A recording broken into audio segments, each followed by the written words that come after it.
مشاهدينا الكرام أينما كنتم، أهلا ومرحبا بكم في قناة صوت الشعب تيفي، حيث نطلعكم على أبرز الأحداث والتطورات والمستجدات حول العالم. إليكم الخبر. أخبار عاجلة من الحدث المغربي 8 ديسمبر.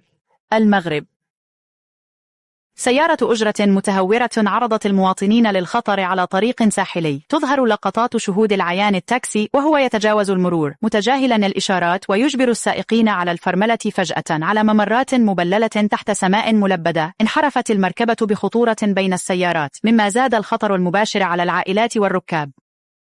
وحدات الشرطة استجابت بسرعة، أغلقت الطرق وهرعت للموقع ونسقت لاحتواء السائق وحماية المارة.